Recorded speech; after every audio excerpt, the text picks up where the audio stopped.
welcome to the Science Faction Podcast, where science meets fact meets fiction.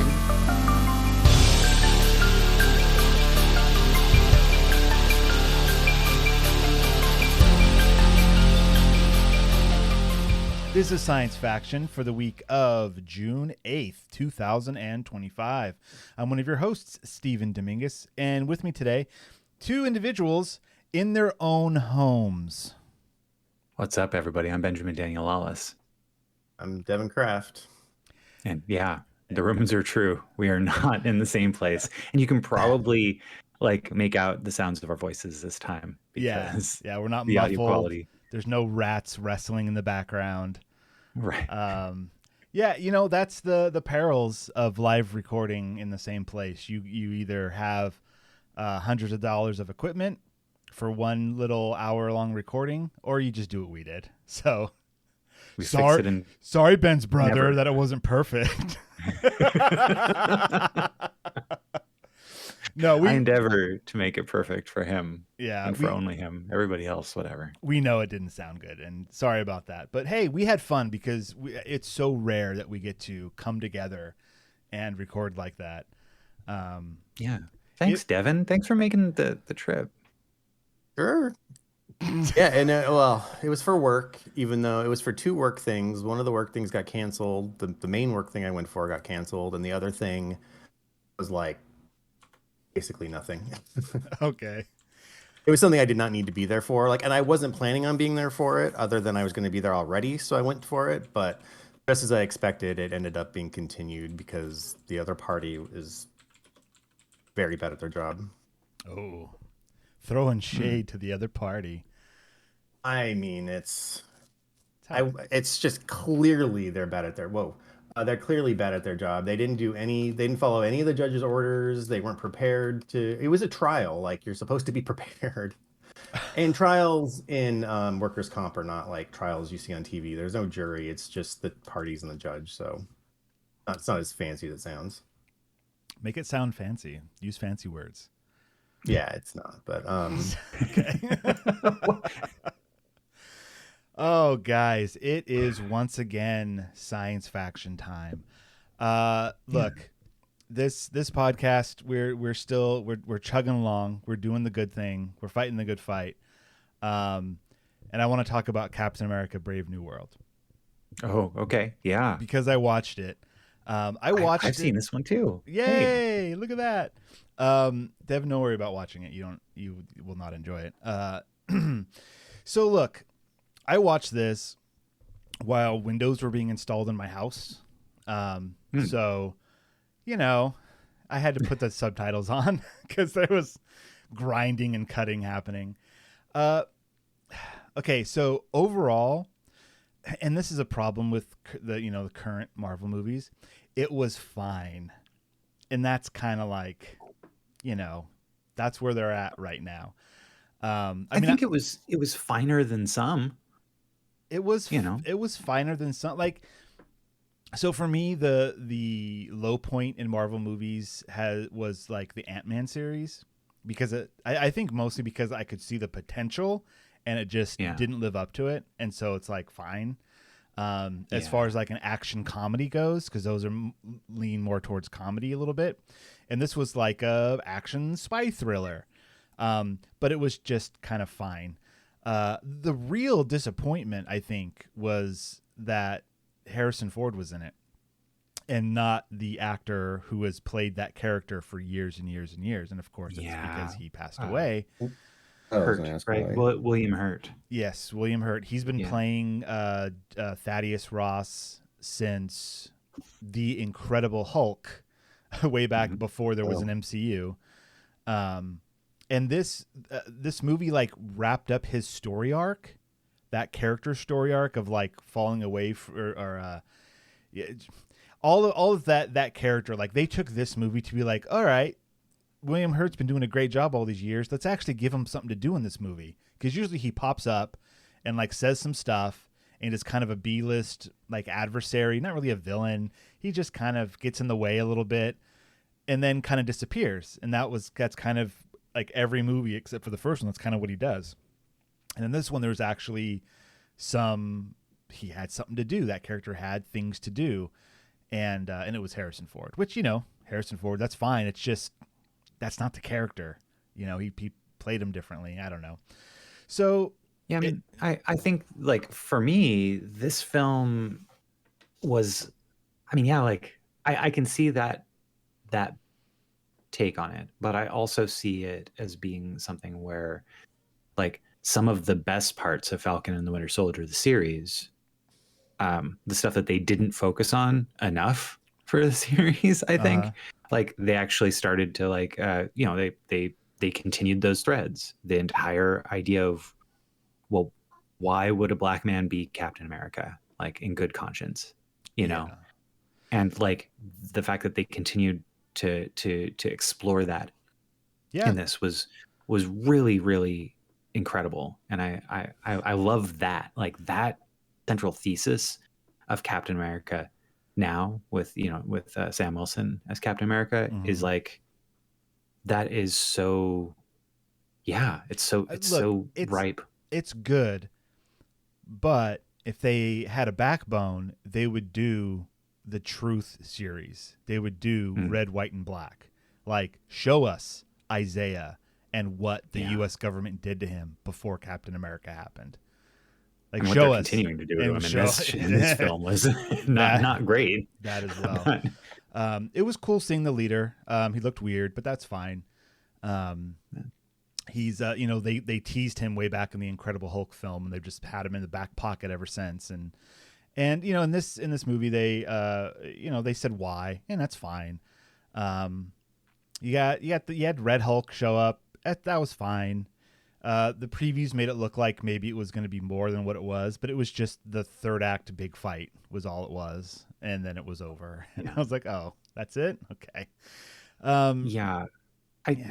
Can a Marvel movie be made that doesn't have a third act big fight? No, that's well, okay. Look, that's what you come for. Not anymore. No. Listen, you show up. There's a fight, and then they talk, and then there's a little fight, and then they talk, and there's a big fight, and there's credits, and then there's a tease. That's every single Marvel movie. that is their template. That's true. Yeah, so but that Marvel movies are also, like, not as popular anymore. And maybe it's in part to that format. I do not disagree with you, but that's what the format is. So, like, I think that's, like, this latest grouping of Marvel films have been, like, stick to this rigid template because it's successful, but it's not, because that's not what it should be. And I haven't seen Thunderbolts. And according to internet, it's a decent, really good movie. And so I want to see if it breaks that mold at all and what they do differently. So anyway, that's it. I watched it. It was fine. I'm glad. I'm not glad, but, like, if I kind of wish I would have seen it in the theater, just because, it's fun to see action movies in a theater and not while there are windows being installed in your house at the same time. But beyond that, I don't feel bad about watching it on Disney Plus, because now, it was cheaper. So it's fine. Yeah. So, like, it's something that you're okay with not staying on the bleeding edge of the of what's going on there anymore. Yeah, because there was nothing bleeding edge about the movie. I think it is fascinating that it took them, like, they released Thunderbolts before they put this on streaming, like, in theaters, like, okay. I don't know. I mean, I imagine that, like, there is a world in which if Marvel didn't want to extract every ounce of value out of theatrical releases that they possibly could, which, is that, that if they wanted people to keep up with this sprawling universe, and you know what? Money. It's a business. Money. I mean, that's what you got to realize about the world that we live in is it's money. And also, like, there's the behind the scenes stuff where, like, the latest round of Marvel movies besides Thunderbolts was under, like, one. It's all Kevin Feige still, but there's a step above him. And I don't know if it's like the Disney people or what, but that person has changed. And so Thunderbolts was the first movie under like the new like direction, and it seems like they're going back to like how things used to be, more creative control, less template, that kind of stuff. So I don't know. We'll see what they do. We'll see what's going on with Avengers Doomsday and all that stuff coming up. Just found people are using AI for therapy. Sorry. What is happening? Are you losing? Our computers taking over? They are taking over. I apologize. I'm trying to find another link for something I'm going to talk about later, and it's just not working. So never mind. It happens. All right. Well, so yeah, I watched that. Windows were being installed. I have all brand new windows in the house now, which is great because now they're not leaky and bugs aren't coming in and stuff. Needed to happen. They were old. You've been using Windows 95 for a long time. Way too long. Bugs. Really, it was more like Windows 90 is how old these windows were. A lot of bugs. Yeah, and this last Thursday was the kids' last day of school, and the Windows finished getting installed that day. And my nephew came to be babysat for several days, and my kid had her first gymnastics class that day, and there was a barbecue to celebrate the last day of school with some friends. It was an intense Thursday. That Thursday, at the end of that day, I was like, I'm done. It felt like a Friday, but it wasn't. And then time keeps on going. So, how was your Friday though? Let me think. My Friday was full of like kid stuff because kids are out of school. I had my nephew here, and so it was just kid stuff all day. Same thing as yesterday. Saturdays, kid stuff all day, except Martine was involved because she's here. To rewind just a little bit back to Monday was my mom's birthday. Oh, and happy birthday, Steven's mom. Yeah, she definitely doesn't listen, so you can say whatever you want about her. No, she you're a kind and wonderful person, and I really appreciate every time I get to see you. Steven's mom. I tell her you said that. Yeah, she's not going to take too kindly to that. Anyways, a while back when I started doing this blacksmithing stuff and I showed her a hook I had made, she was like, "Oh, that's really cool." And she hinted that her birthday was coming up soon. So I actually ended up making her a set of 5 hooks. And so I've been doing that steadily over the past couple of weeks. And then on Monday I had to like finish them up, which they were almost done anyway. Finish them up, drilled some holes in them for the screws or nails, and had to seal them with beeswax and file off the sharp bits. And one last bit of blacksmithing, and some metal scale flew on the top of my hand, and so now I got another big old burn mark. I'm getting the blacksmith scars now. It's fun times, but yeah, blacksmithing's still going, and that's been a lot of fun. Dude, rad. Yeah, it's nice. Good stuff. It's fun. What else is going on, guys? That's all my stuff. I mean, since we're both in the same school system, Thursday was the last day of school, and one of Flint's friends was like, Flint had made plans to hang out with him after school, and I was like, well, I've got the day off, so I took the kids to the beach.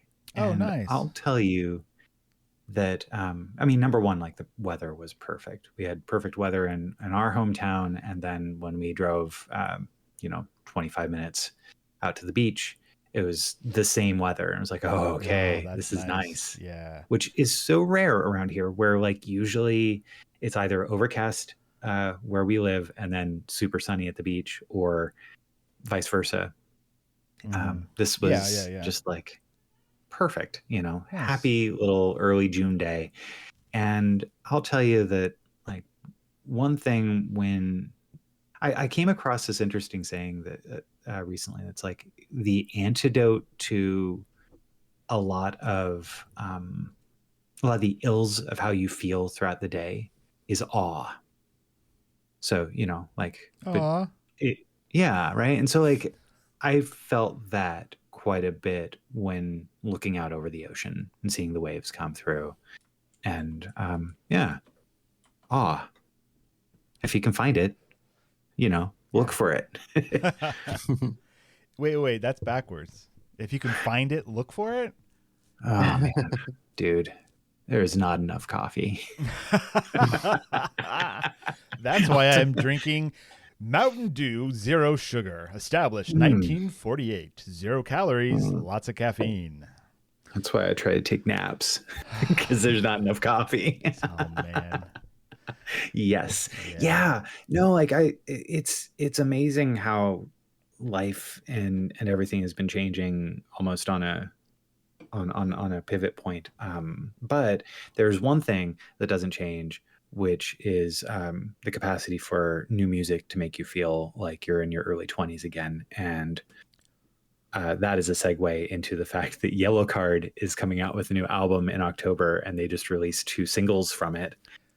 Okay, hold on. Yellowcard. Yeah. Yellowcard. People will know that from Ocean Avenue was like a big hit. Yeah. That's coming to mind. Yeah. And there's that was their big album. That was like their breakout album, their 3rd album. Was there is it like a fiddle player that's with them? What is that? Yeah, they have a violinist. A violinist? Yeah, they're a pop punk band with a violinist. That was their hook. That's right. Okay. And so have they been consistently coming out with music, or has this been like, oh, it's been 10 years and now here's an album? They broke up in 2017. Oh no. Actually, that was like their 2nd breakup. Oh.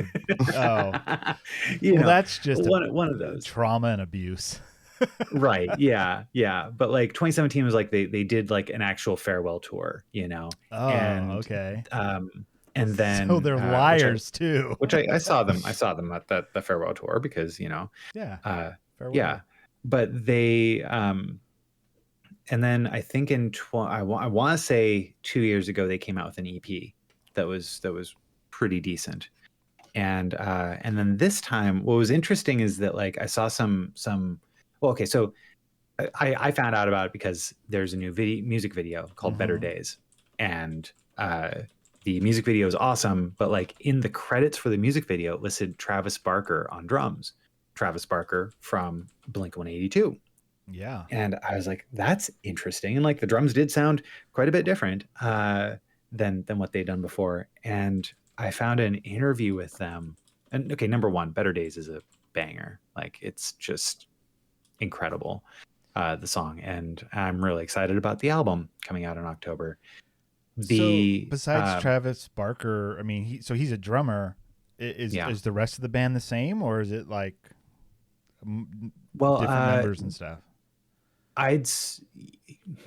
That's a very good question. You don't know. So you know what? Out of the 4 members of the band that is listed on the music video, I recognize 3 of those names. So I don't recognize Josh Portman. I'm sure I could look it up on Wikipedia and see whether or not he's been with the band for a long time. But Ryan Key, Sean Mack, and Ryan Mendes have been part of Yellowcard for a very long time. Okay. And so 3/5 of the original band is there? Yeah. Well, like I what a compromise.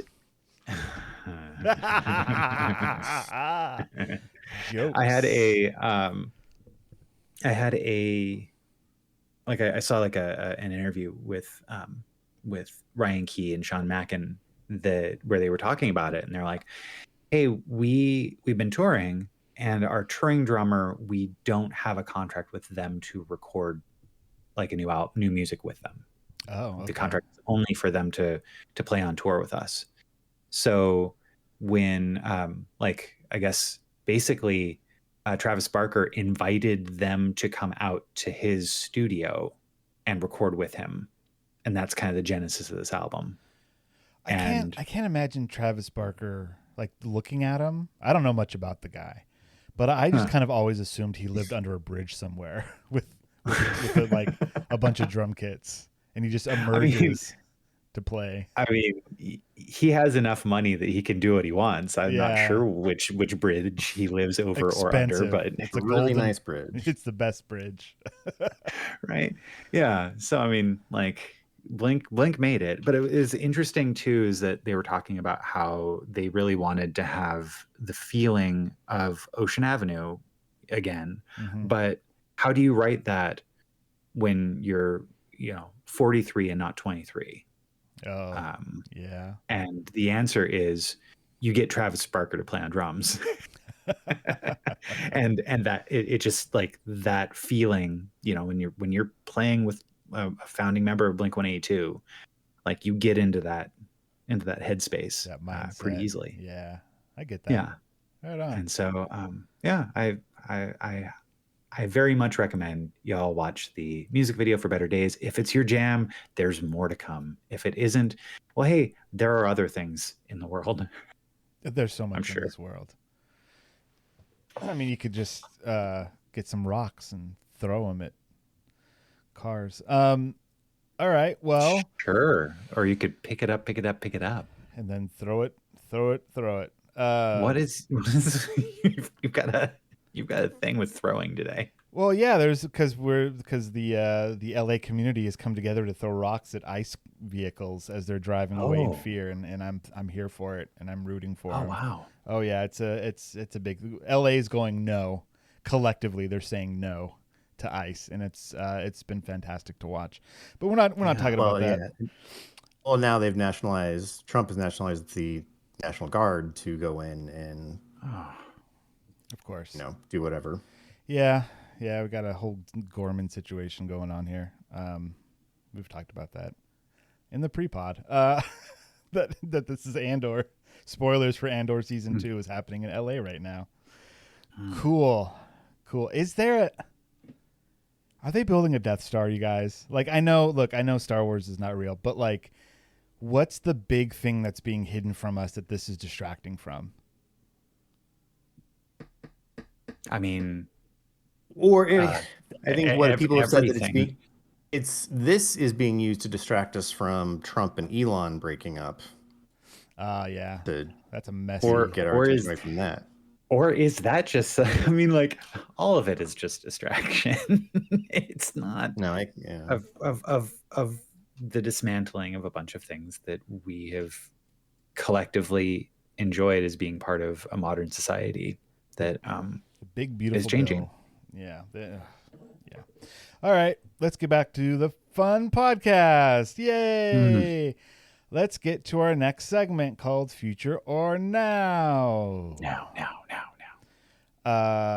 So Devon, you according to this, it says I'm a terrible human and a hypocrite is what it says here. What's that about? Yeah. Tell me. All about right. Well, that. it's funny that we go from one sad dystopian topic to another, which is what I'm going to talk about. Spoilers. Also, that this section is called Future Now, and the book I'm going to be talking about is called Animal Liberation Now. Although the original was written, I think, in 1975, Animal Liberation Now is the reprint from 2023, I think. Okay. And it has it's like 2/3 new material. Anyway, where do I start? So this is a book about animal rights. Okay. And it's by Peter Sanger. And first of all, why would I read such a book? There's a YouTuber called Alex. His name's Alex O'Connor. He's a philosopher.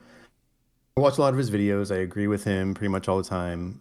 He's an atheist, but he's very open-minded. He talks to a bunch of different people. He actually got famous when he was still in college. He's British, so he was going to university there. But he would debate like Jordan Peterson, Ben Shapiro, famous conservative commentators. Okay. And he would be arguing from the liberal perspective. But so he on one of his videos was like, if people have always asked me like, what books should they read? And so he had a list of books that he put out. And so I've been reading a lot of them. Mm-hmm. So a lot of the books I've been talking about are actually from the books that he's recommended. And one of them was this book, Animal Liberation Now, because he's a vegan, and a few of the books on the list are about animal rights.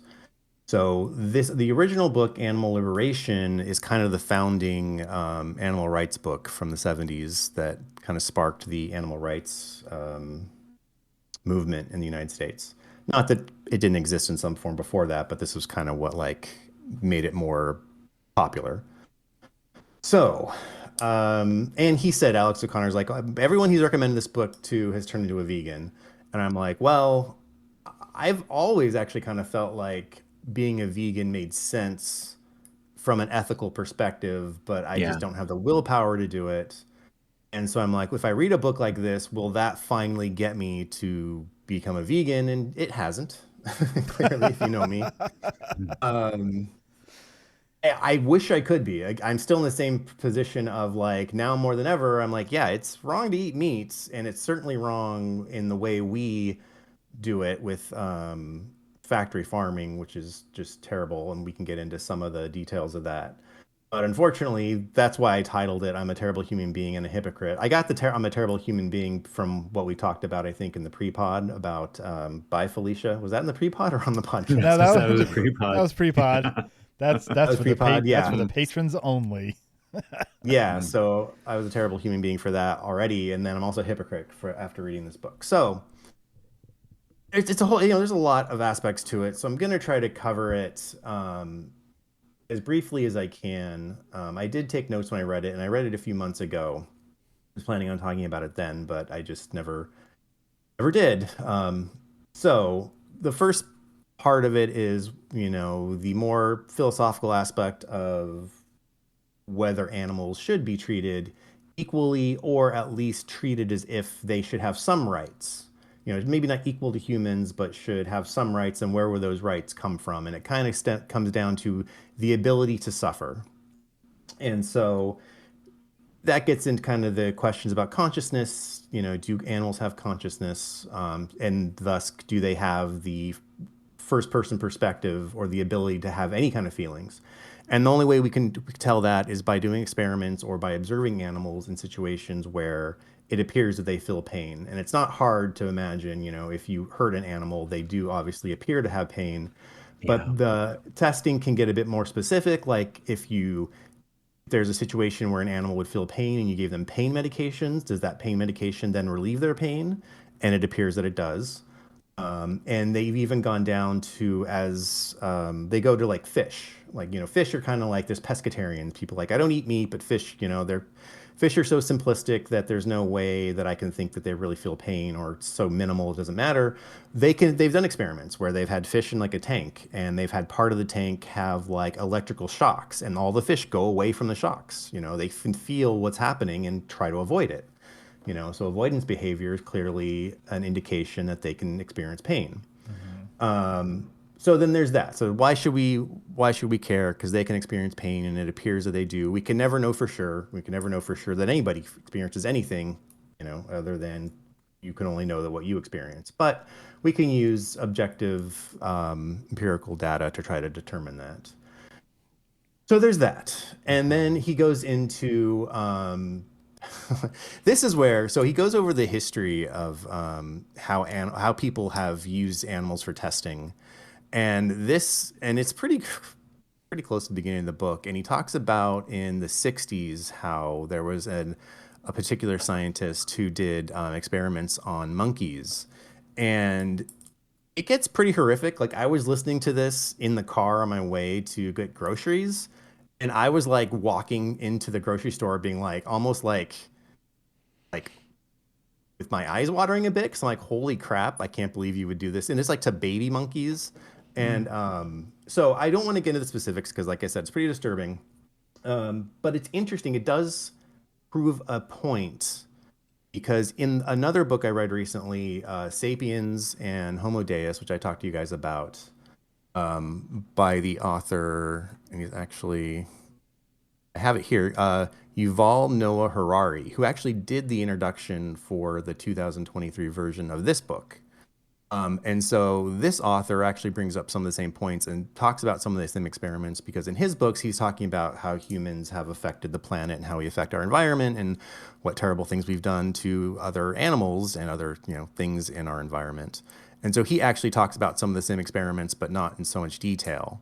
And so it is kind of important to say, again, how animals experience the world. Like, they've evolved to have the same kind of emotions similar emotions that humans do, such as, you know, parents wanting to care for their children and children wanting to be, you know, cared for, protected by their parents. Yeah. Yeah. And so there's one experiment that he talks about is, which is what is talked about more detail in Animal Liberation Now, how they take baby monkeys and they take them away from their mothers, and they have two representations of what would be a mother monkey. One has like a soft and, you know, more appealing, and the other one is just like this metal frame. But the metal frame has will produce milk, like it has the, you know, something to drink milk off of. And so they're like, which one will the monkey go towards? Will it want to be, obviously the one that is uninviting has what it needs to survive. The other one, of course, is cuddlier, but it won't give them anything so that they can eat. And of course, the monkey will go towards the softer one, and will try to hang on to the softer one while it, you know, reaches over to try to get milk from the other one.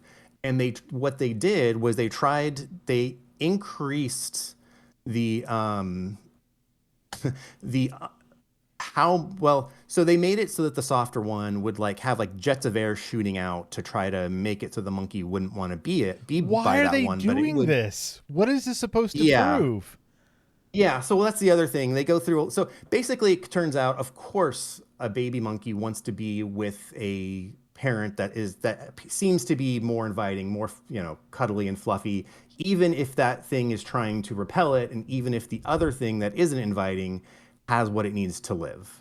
So this is just one of the experiments, and they get worse and worse. But the point being that monkeys, like other animals, have evolved the same kind of things that humans have with their babies, the same types of emotions and relationships. And in Sapiens, he talks about like how cows, like to get milk, we artificially inseminate female cows so that they have calves, so that they produce milk. Then we take the calves away. And we know from these experiments and from, you know, correlations with how humans feel that they, of course, want to be with their children, and their children want to be with them. And as you do this, they show signs of wanting to do that with how they, you know, make sounds and how they act. And it's horrific that we force them to have kids and then take those kids away. Which, as a tangent, this is something that Woody Harrelson brought up at an award show once. I might have even been like the Oscars. And he was ridiculed for it, like, oh, this crazy guy, like talking about how we treat cows and how it's like, oh, we take their milk and stuff. And even I at the time was like, okay, yeah, it's probably a bad thing, but come on, it's just ridiculous. But when you think about it, no, it's pretty horrific. And how they have those emotions because they've evolved them the same as all other animals, or at least all other mammals, and they experience that. And we keep doing it because we want the cows to keep producing milk. As a quick sci-fi tangent, this was also included in Mad Max, Fury Road, and Furiosa. Yeah, as like the mother's milk thing. Yeah. Oh yeah. Well, instead of cows, it's women. But yeah, like this is just a sci-fi tangent there. But back to real life. Yes. Yeah. So just to get off this topic, I mean, that's kind of all like trying to show why we would care about animals and how we can determine that they have similar, you know, inner lives that humans might have. Not to the same degree, but there's something there. And so do we have a right to treat them this horrifically and even kill them? And he goes into other, like, you can imagine how many terrible things he talks about, but if you're interested, read the book. But so the other thing, getting specifically into like factory farming, there's that aspect for just milk, but of course there's, you know, breeding chickens that can't even stand up because we need them to have so much meat on their bodies, that it's more about the meat that we need than as opposed to having those chickens live a life that is even remotely tolerable. It's like they're crammed into cages where they can't move, and then of course they can't stand up, and probably not a great life for them just to be slaughtered, and things like that. And what we, you know, so there's that for food, and that's about factory farming. And you can think about, you know, there's ethical farming. Like we could say if a cow lives a natural life, and then, you know, at some point later in its life, if we either kill it or it dies naturally, can we eat the meat? That does seem more ethical. And so we could do that. But of course, you're not going to feed nearly as many people with that. So it's a lot of the consumers who obviously, promote this type of factory farming because it's needed in order to fulfill the demand. So factory farming, and then there's testing on animals. Not necessarily testing we're talking about to test them for their own psychological behavior, but just testing, like we need to test medications because we need to know if they're safe for humans. And of course, you can imagine all the terrible things we would do to animals to test the things for humans, like how we would injure an animal in order to test like surgical procedures and different things. So you have to do that to an animal in order to be able to see if the thing you're testing actually works. He goes over how a lot of those things are unnecessary, and he makes a good point of, well, if we're going to say that animals are so different from humans that it's okay to treat them differently, then isn't it possible that the things we're testing on the animals are too different from humans to be a reasonable corollary for humans? It's like, oh, well, they're so different that it's fine if we treat them terribly.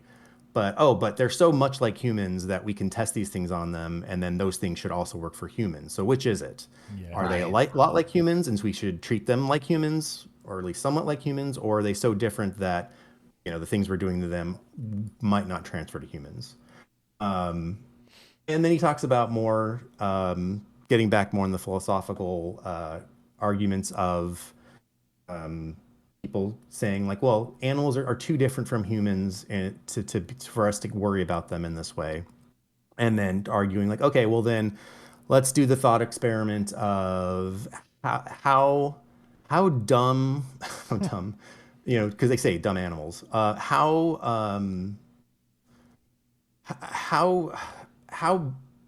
I don't want to say disabled, I don't know what the word would be. How reduced in mental acuity would a human have to be for us to say we should treat them like an animal? And most people would say, well, no, there's never a situation where someone is, has a mental disability to where we would say they don't matter. They don't have human rights because they're so mentally impaired. We would never say that. But then where's the line that we draw to say that humans are so much better, even if it's a human, even if an animal, we can pick plenty of animals that are smarter than a human might be, depending on the situation, and yet we're okay killing that animal, but we would never kill that human. Because is there anything more than just saying a human is different than an animal? A human inherently has more rights than an animal. You could say that. Religious people would certainly say that. They would say that, humans are endowed by the creator to be certainly different. And that's why they don't like evolution, because evolution puts us on the same footing as animals, because we all came from the same place and we're all just the same type of thing living in the same environment. We just, evolved to be different than those other things, but we're still just those things. Yeah. So as someone who is an atheist, who is a materialist, how do you draw that line to say humans are so much more special than other animals? And for me, that's hard to do, because I agree. I don't see where that line can be drawn. And for people who kind of maybe have a hybrid understanding of the world, who might be like, whether you believe in God or not, you still feel humans are special. It's like, again, how do you justify that? Where do you, what principles are you using, and where do you draw that line? And that's hard to do. And again, like for me, I'm like, well, I agree. I don't think I can draw that line, but yet I eat meat. And I, what testing that has been done on animals that has been beneficial to humans, I take advantage of for sure. So there's the philosophical aspect of it, of how do we treat animals and why should we have a division between animals and humans? And then the actual, like, how do we treat animals, and is that okay? And like, where should that line be drawn? Like, we can still eat animals, but we have to treat them ethically. It's like, okay, well, what ethical principles do we use, and how do we draw that line, and how do we satisfy the demand, or can we reduce the demand? Can we teach people, look, meat should be a special thing, it should be rare. Sure, of course it should be rare. You shouldn't overcook meat, that tastes terrible, but you should eat meat on rare occasions. It should be a special thing. It should be like, it's expensive, and because there's not as much of it, and it was ethically produced, and you can look forward to eating it on occasions when it's a special thing. And of course, that's another aspect of it, the social justice aspect of it, as being from a rich country where we would have the the ability to make these decisions, whereas in other countries they don't. It's like, Yeah. look, we have our animals, we need to eat them because that's the only choice we have. So there's also the aspect of who has the privilege to make these choices. But the counter to that, I'm sorry, this will be the last thing I say about it. No, it's all right, man. Like Continue. What was the word? Did I write it down? I wish I did. Calorie conversion or calorie efficiency. I don't think I wrote it down. But the other part though is meat really that much better for us? I mean, there's, it causing cholesterol and all those things, but are we actually getting more calories from meat than we would from if we just ate the plants that the animals eat that we then consume? You don't get the same calories. You actually, because as you go up the food chain like that, there's less efficient use of calories.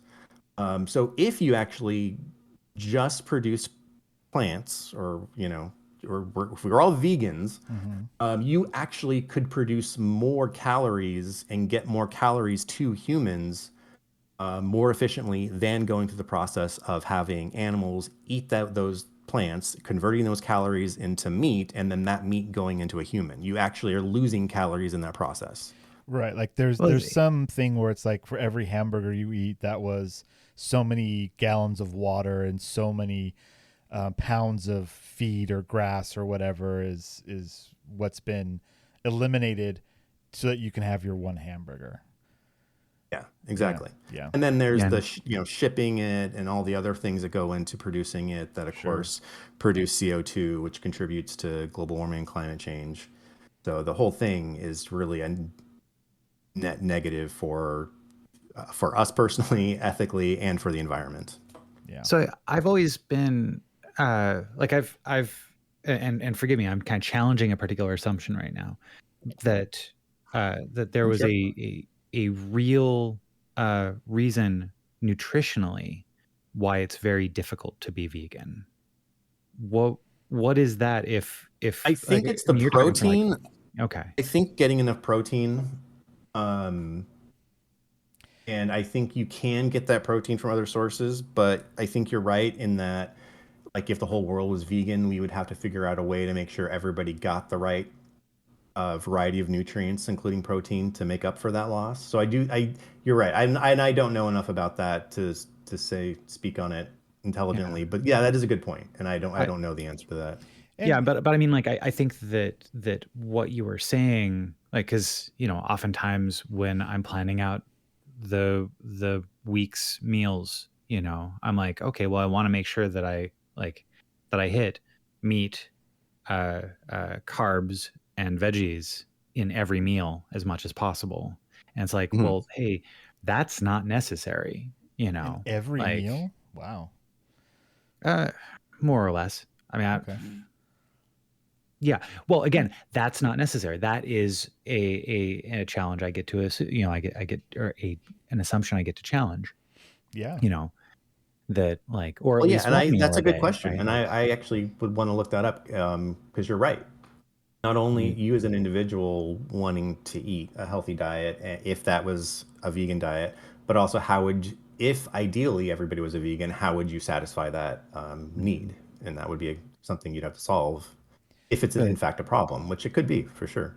I mean, the thing here is that the number. So like when we're talking about like efficiencies and running things at scale, those two things seem to be at odds, right? So like we have like everything from how work is done to how our government in America right now is being run. All this stuff, like there are benefits to not being efficient. There are benefits to like, to people keeping their jobs. There are benefits to society here where like the inefficiencies that we have actually are healthy because they are human based. Like there is a lot of quality that you get from having people do things rather than just relying on computers to do them all.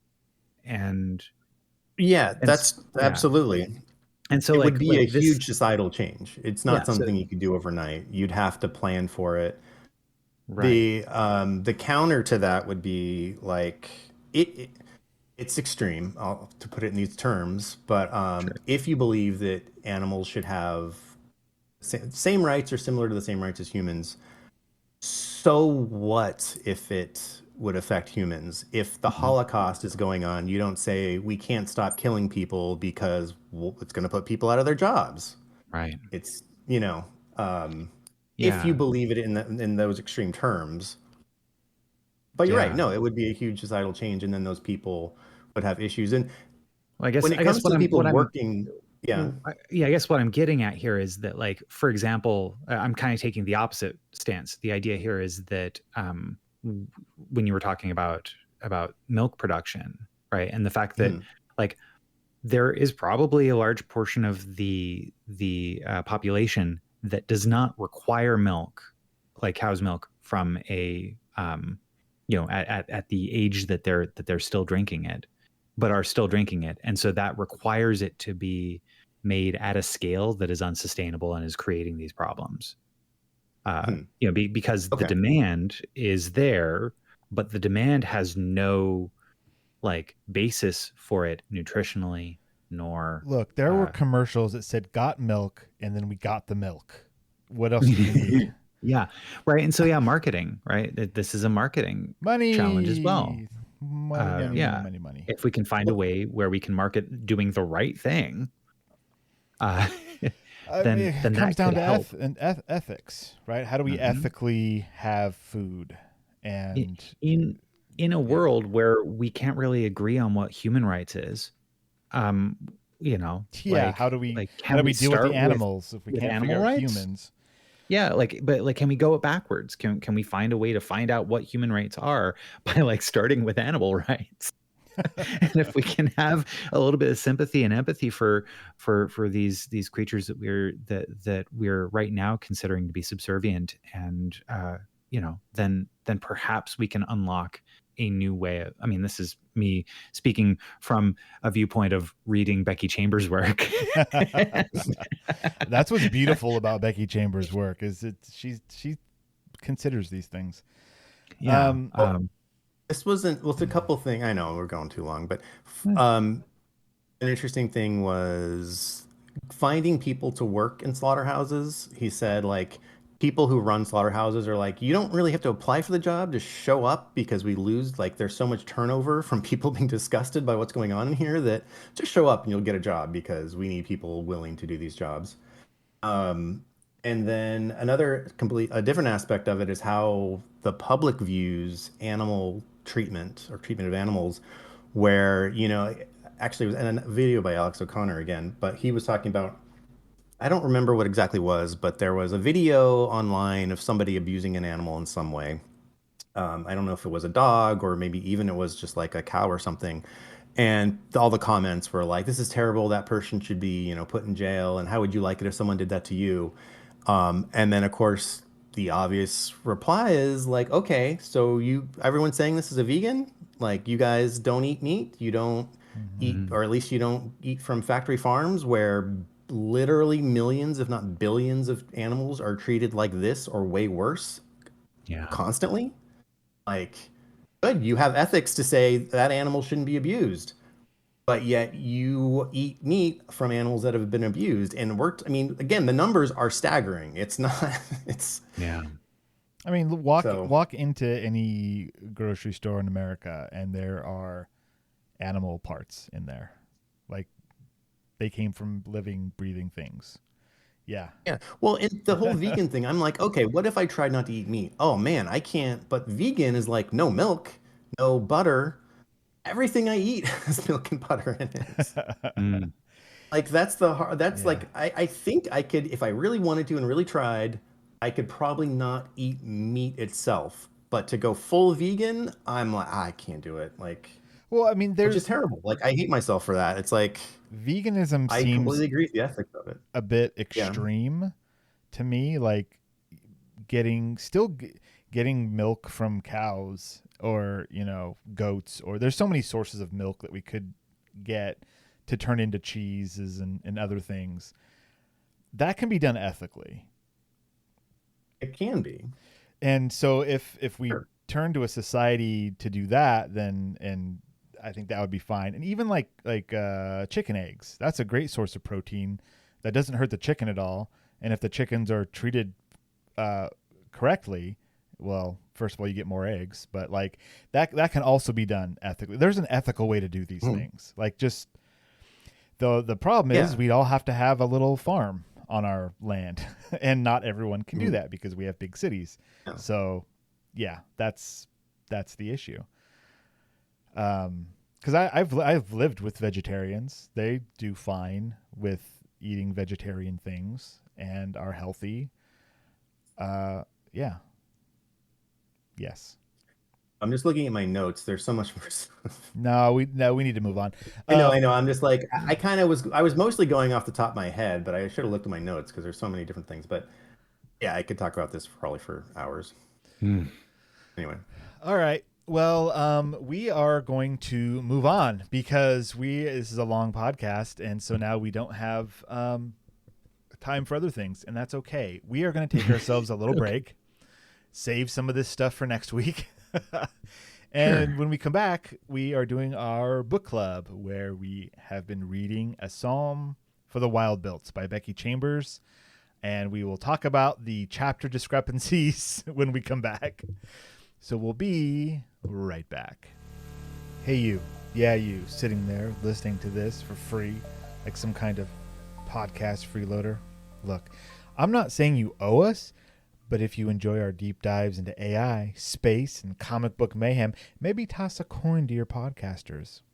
Join our Patreon, get into our Discord, grab some exclusive content, and finally achieve that deep, satisfying sense of superiority over your non-Patreon listeners. Just imagine their sad, uninformed little faces. Patreon.com/Science Faction Podcast, because knowledge is power, and power is best hoarded behind a paywall. And we're back. Heyo. Hey. Here it is. And a big thank you to our patrons, Renee and Josh. You guys keep the lights on around here, such as they are. Keep those recorders recording. All right, so let's talk about A Psalm for the Wild Build chapters.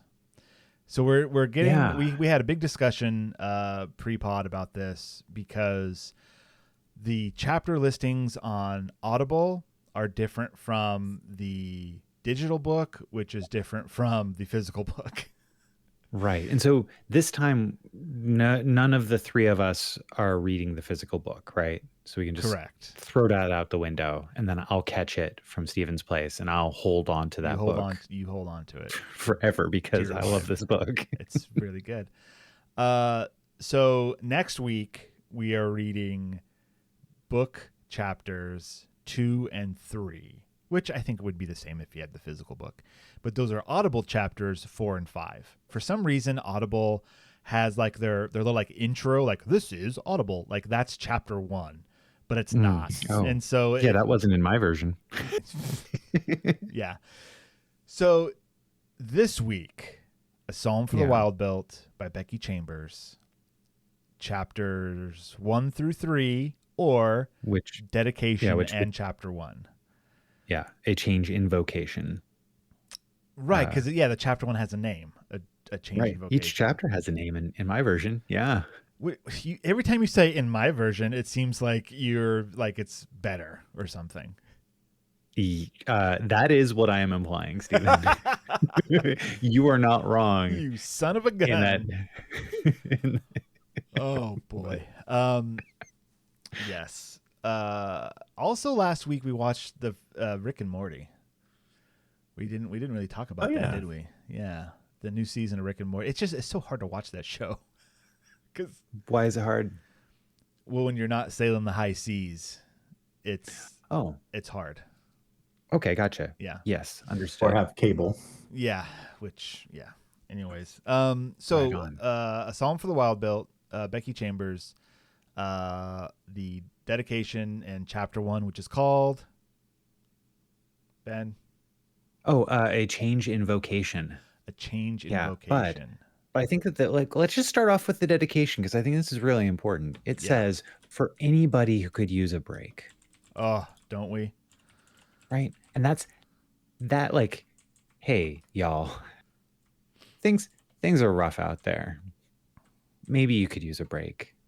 And you might not feel like you could use a break, but you probably need one. Yeah. And you deserve one. So hey, here's a wonderful book by Becky Chambers that gives you a little nice warm hug in a great sci-fi story, and I'm here for it. Thank you, Stephen, for letting me borrow the physical book years ago. You're welcome. And then I'm thankful for being able to read it again with y'all. So let's talk about this world. Yeah. There is a discussion about which gods the robots belong to.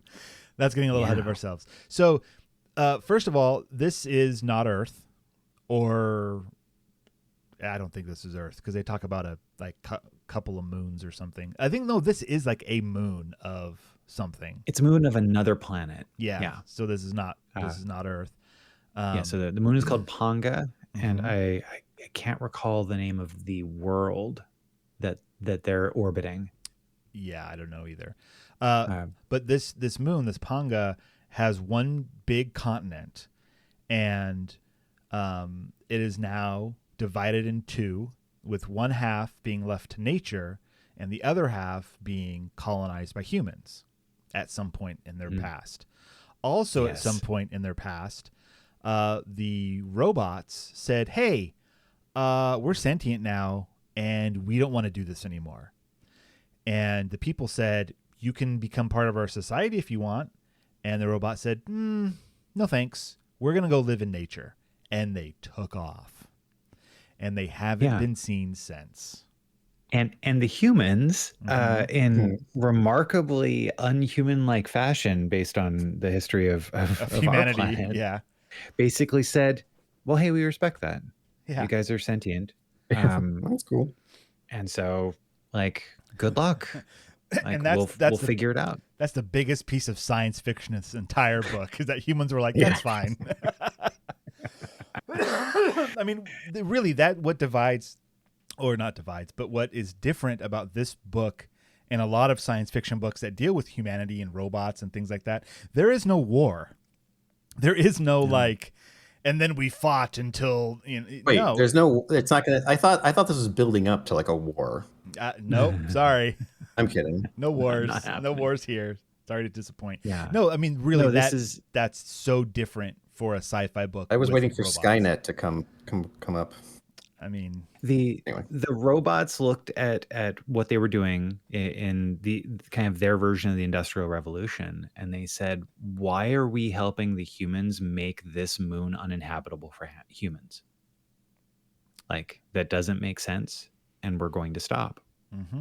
And humans were like, hey, you're right. Yeah, that's fine. No problem. Yeah, that makes sense. And so all the robots left. And humanity hasn't seen them. They're respecting the boundary, and so then humanity moved on. And so the world that is described to us, and so that's all in like the dedication part. That's kind of like the so what's going on.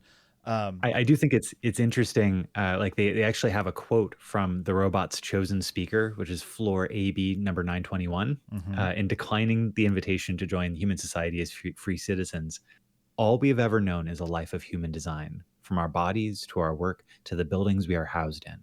We thank you for not keeping us here against our will, and we mean no disrespect to your offer, but it is our wish to leave your cities entirely so that we may observe that which has no design, the untouched wilderness. And that's great that robots are like, what's the most interesting thing? Life. And we want to go look at it. And that's like, cool. Life uncontrolled. So there are not really gods, but like not deities. What do you they have a lot of these things where they're like, what's the one for Dex? It's like the god of little pleasures or something? Small comforts. Small comforts. Yeah, the god of small comforts. So it's a future society, but it's very like, I don't know, hippie-ish, if you will. which is how like the only way to define it from our world. But it's one where they're very much into like recycling, solar power, using up sustainability. Thank you. Yes, sustainability. Yeah. And they're just like, this is just how we live because it's like the right thing to do. Yeah. And like, if you want to go and be a monk and join a monastery, and they'll like teach you stuff and like let you live there. And then when you're done with that, you can go off and do other things and whatever. And so in the first chapter, we're introduced to Dex. And this is something that I entirely forgot about, Ben, but when you mentioned it last week, I was like, what? Dex is non-binary. Right. That's never, if I recall correctly, it's never really defined beyond that in the two books. No. And it doesn't need to be. And it's right. And it's accepted, and that's just how some people are. And they do not declare their pronouns, but throughout the book it's their pronouns are they them, And another bit is like the monks they call brother or sister, but Dex is called sibling. And like I didn't catch that the first time around, like sibling Dex, but now like I was like, oh, because they're non-binary but they're still respected as a monk, and so you're a sibling. Like, oh, okay, sibling is a non-binary word. That's great. I completely missed that first time around. A small tangent of something I learned recently. There's a version of the Bible that was published in Europe. I don't know. At least definitely in the UK, where they took situations like that in the Bible where it would normally be, say, brother or something that was definitely a male reference, and they changed it to either brother, sister, or just sibling, like you were just talking about. Yeah. Just because I even think they go based on the original translation isn't even gender, or it's gender neutral. I think, I'm pretty sure. Yeah. But the United States, the coalition of whatever the heck white ladies, assholes, made sure where did I hear this? They contacted the publisher and was like, we do not want you to publish that in the United States, and we will like some kind of agreement with them to like, you will never bring it to the United States, you will not publish it in the United States, it's violating the word of God, we don't want that here. So great. Yeah, tolerant. That's what we are. There's a song by Bad Religion called American Jesus. It's a good one. You guys should listen to it. Anyways, thank you, Devon, for that tangent. Yes. Yeah, but I mean, like, I think it's absolutely essential, though, this thought of, hey, here is a world where all of those like decisions that were made that don't make any sense, like, because, that this world made different decisions, and you get the opportunity to live in this world. It's a kinder world. Yeah, decisions that do include spirituality without hatred. The messiness that comes from needing to impose that spirituality on others. Right. And if I remember correctly, later on in this book, or perhaps the next, there is like a more isolationist town that they come across, and even them, they're like, "Yeah, we want to be left alone." So, and everyone kind of just respects that, like, "Okay, that's fine. That's where you find your peace." Okay, then that's okay. Yeah. So it's a peaceful friction. Yeah. There. Exactly. So Dex is a monk, and Dex decides that they are no longer happy and they need a change. And the first sentence: sometimes a person reaches a point in their life when it becomes absolutely essential to get the F out of the city. Yes. And they are looking they're looking for the sound of crickets. Because within this world, there is like one big city, it seems, and that's where Dex lives, and they want to go back out to the country, if you will. To get away from a never-ending harmony of making, doing, growing, trying, laughing, running, and living. Just let's listen to some crickets for once. Yes. And so they go to their monastery leader person, and they're like, I want to get out of here. And they say, "Oh, all right, go for it." And so they have a caravan. What's it called? They have a wagon. A wagon. made. Thank you. Yeah. A wagon that is pulled by a bike, and they talk about all the things. Like it sounds like a shrunken down motorhome or something, right? Like it's got its own little power source and water, and it's got all the amenities that you would need to survive.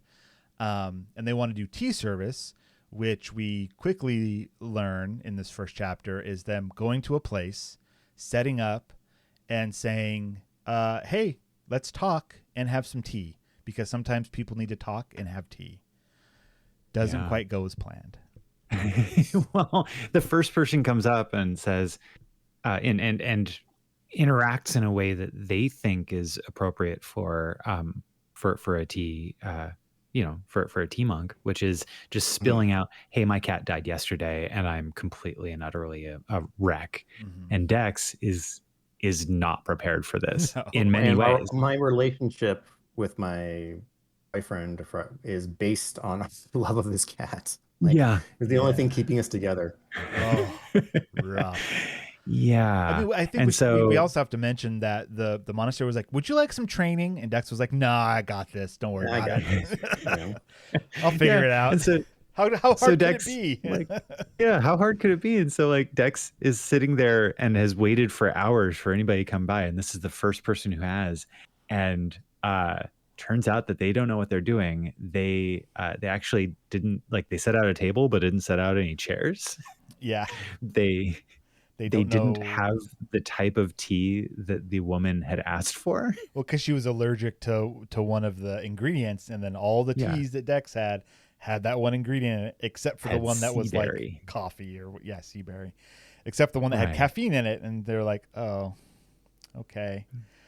Yeah. It was a bad situation that then the rest of the chapter is Dex recovering from that and not just running home, even though they really want to. Right. But, and kind of listening to the phrase of the God of small comforts has, which is find the strength to do both, which is an interesting, what that means in this world in Pangan culture. Everyone understands, but we, through the story, are going to find that out. What does find the strength to do both mean? And in this case, I imagine it's find the strength to both have the, get the skills to do something skillfully, as well as find a way to have comfort in the living. Well, and it's also, and I don't remember, because I read this quite a while back. I don't remember if this is specifically talked about, but find the strength to do both could merely reference, don't put all your eggs in one basket, right? Don't just focus on this one thing. Open up, see the world around you, do the thing you want to do, but also the thing that you should be doing. Find the strength to do both. That could be part of it as well. So then the rest of the chapter goes through and Dex kind of does a hard reset of hey, I need to start from scratch. And what they had been doing at the monastery was gardening. And so they go to a local, farmer's market and says, "Hey, I want to buy all of your herbs." And this dude was like, "What?" One of everything. One of each. What'd you say? One of everything. And then this is where it's brought forth that technology is not alien to this environment, that she has was essentially a smartphone that is connected to accounts, and that's how she pays in pebbles. I think that's talked about more later, but pays for all these things, and goes back to her wagon and just starts a hydroponics farm in this thing, growing all these herbs and making her own tea, so that now she knows what this tea is, what it's for, what's inside of it, what the now she's truly becoming the tea monk. I'm sorry, I keep saying she. They, for some reason, Dex in my mind was female. when I first started reading the book, and so that is in my head, and I'm doing my best to not be that. Gotcha. So they farm as they're traveling to become this tea monk that they failed at being the first time, which I thought that was really interesting way to do this character.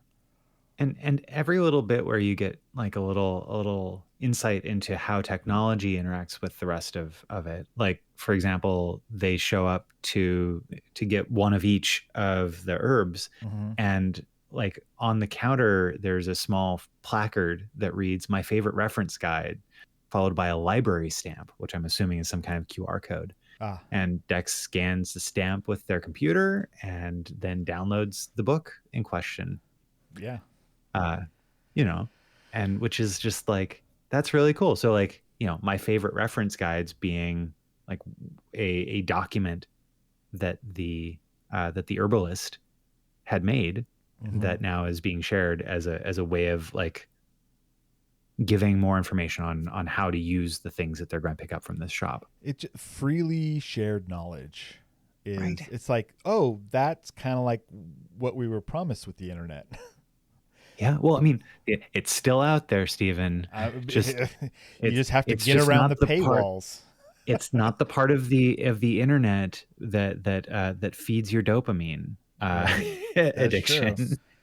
It's the part where you have to actually scrounge for some things. I'm not talking about the pirate seas. I'm talking about like there are libraries websites online that you can get to, and it's that have information and opinions and ways to do things.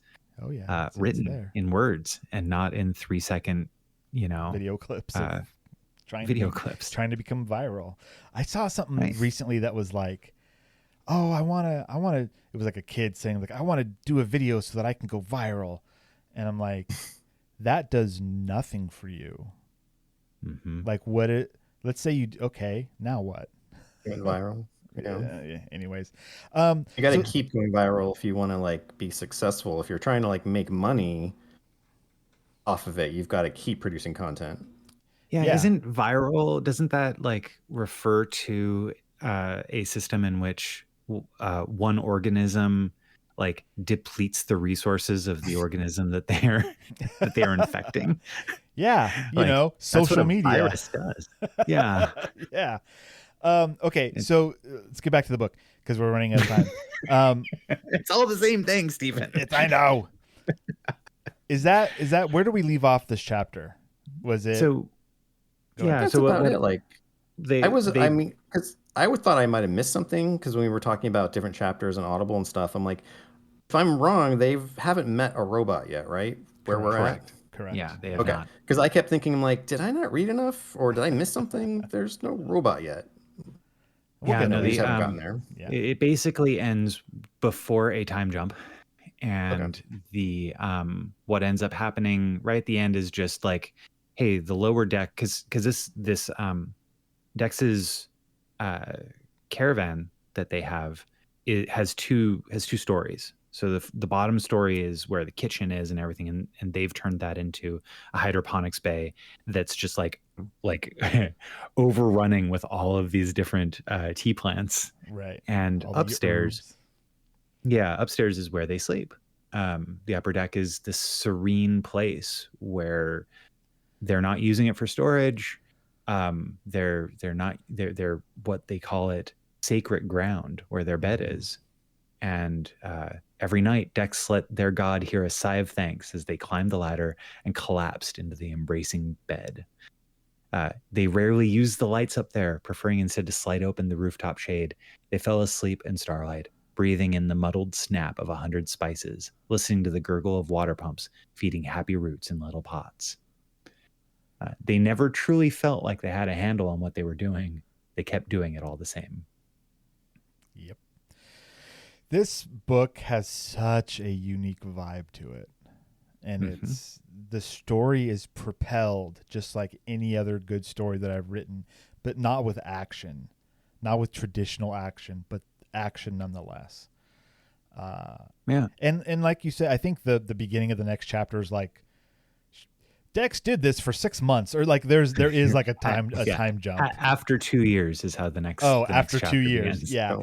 So that's really like the dedication in chapter 1, A Change in Vocation, pretty much sets up the world and who Dex is, and then we're going to get into the story proper. So next week, book chapters 2 and 3. Ben, do you have the names of those chapters handy? Yeah. So it starts. Chapter 2 is the best tea monk in Panga. Spoiler alert. Spoilers. And then the third chapter is splendid speckled moss cap. Aha, got it.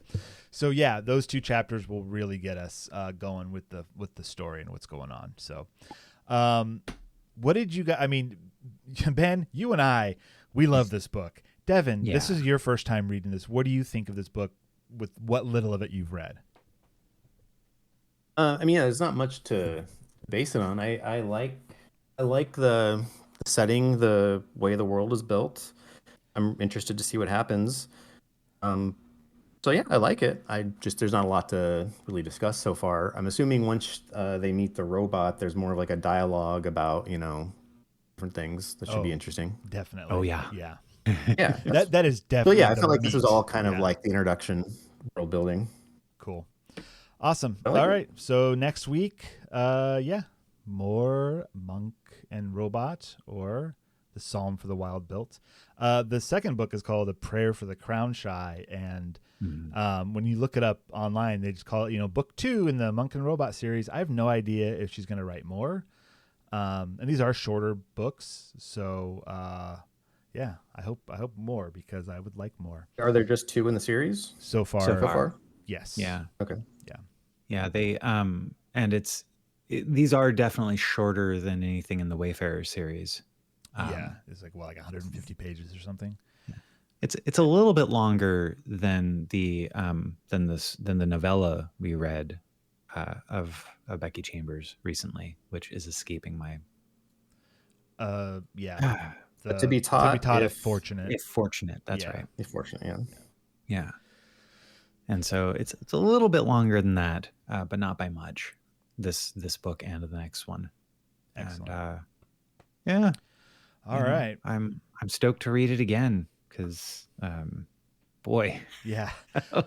Okay, so like the I know that the way that you described it to me, Stephen, that really touched a part of my head that made me go, oh yeah, I want to read that, was describing it as cozy punk. Yeah, for sure. This is it's like reading this book and now reading it for a second time. It feels like being wrapped up in a warm blanket and experiencing things. It's pretty unique. I have not read a book like these 2 books ever. Pretty darn cool. Same. All right. I'm going to wrap it up there, because we have done this enough. Same time, same channel next week, I believe. We are getting into the summertime now, dad-wise. And that's going to be trying times ahead for having kids not in school. Yeah, I remember I saw this. There's like a poster that was put up around a local elementary school that was like, from the teachers, parents, tag, you're it. Yeah, exactly. Oh well, we'll get through it. And every year is different, right? I'll tell you that my soon to be 12-year-old, he desperately wants just to be left alone to his own devices. And some days, some hours, that is something that we can share. But no, he's got to be part of our little society here in this home. So yeah. Sorry, Flint. One of us. One of us. You poor thing. You're part of the family. All right, Devon, you have any final thoughts for us about animal testing? No? Okay, good. Ben, any last words? You ever wonder who the most useless Jedi is? I'm pretty sure it's Mannequin Skywalker. He just stands there. Good night, everybody.